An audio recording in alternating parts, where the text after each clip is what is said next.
À partir de quelle manifestation de l'inconscient l'analyste travaille-t-il?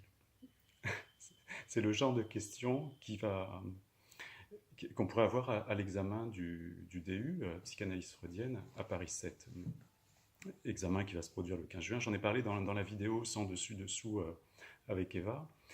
Et à la fin de cette vidéo, que vous pouvez retrouver sur notre chaîne, hein, sans dessus-dessous, Eva me faisait une suggestion en mode de retournement qui était pourquoi tu ne ferais pas le professeur pendant l'examen alors que tu es étudiant et le soir, c'est le même jour, pourquoi tu ne ferais pas l'étudiant alors que tu es professeur?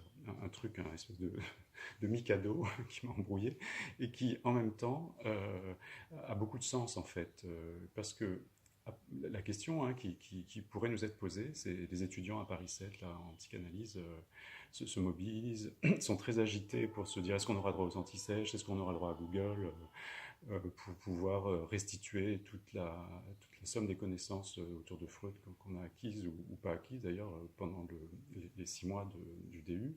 Et donc ils sont déchaînés en meute organisée, je vais dire, sur l'organisatrice du DU pour dire mais quel type de questions pourrions-nous avoir? C'est une première en fait, avant les étudiants avaient un mémoire à faire à Paris 7. Et donc une des questions possibles ce serait à partir de quelles sont les manifestations de l'inconscient à partir desquelles l'analyste travaille. Et j'ai vu ça hier soir, tard, la question est arrivée, et je me suis dit, mais c'est génial, c'est génial parce que à Paris 2, dans le DU de coaching, enfin dans le master de coaching, c'est ça que j'ai construit pendant toute l'année, et puis depuis plusieurs années, c'est sur le fil de l'inconscient que j'aime travailler avec les étudiants en futur coach en fait. Et donc, c'est vrai que je pourrais tout à fait traiter cette question. Encore faut-il que je me raccroche au texte de Freud, mais sur la scène du Master à Paris 2, j'avais dit, mais finalement, un coach, il est confronté à l'inconscient en permanence.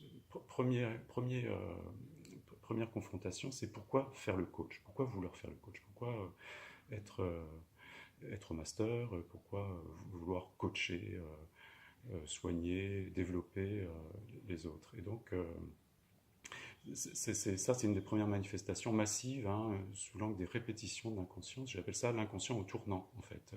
L'inconscient nous attend toujours au tournant de vie, au virage. Il y a pas mal de coachs qui décident de coacher des parents, j'allais dire. De coach, oui, il y a des coachs de parents, des coachs de la parentalité, des coachs d'adolescents. Je pensais plutôt aux coachs d'adolescents.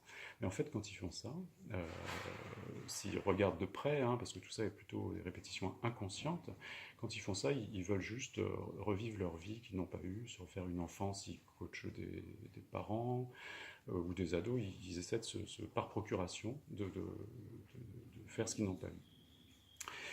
L'inconscient, c'est aussi au jour le jour, en fait. Hein. Ça, c'est Freud, c'est psychopathologie de la vie quotidienne, et les lapsus, les actes manqués, les maladresses.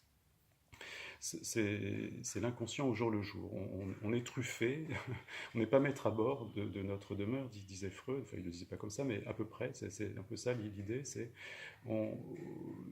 l'inconscient, notre inconscient est aux commandes à chaque instant, en fait. Et donc, on bégaye, on bafouille, on a des mots d'esprit, on ricane. Tout ça, c'est l'inconscient, la bête en nous qui pulse. Et puis, l'inconscient, c'est aussi la nuit, hein, le jour et la nuit, l'inconscient. Et donc, c'est la partie plus connue hein, de Freud, enfin, l'interprétation du rêve en 1900, oui. Je répète pour l'examen, mais ce ne sera pas la question. Voilà, 1900, l'interprétation des rêves, c'est qu'est-ce qu'on fait la nuit, au fond que fait la bête en nous la nuit? Ben, la bête, elle agite la menace meurtrière, le désir sulfureux.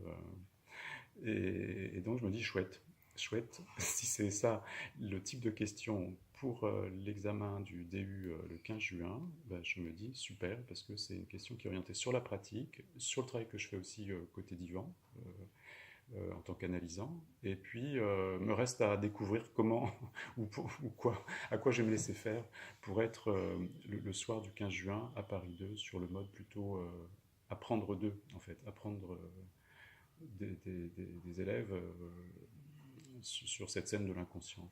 Donc à bientôt, c'est un fil qui continue à travers Digital et Mammifère ou à travers les vidéos sans dessus-dessous par ailleurs. À bientôt.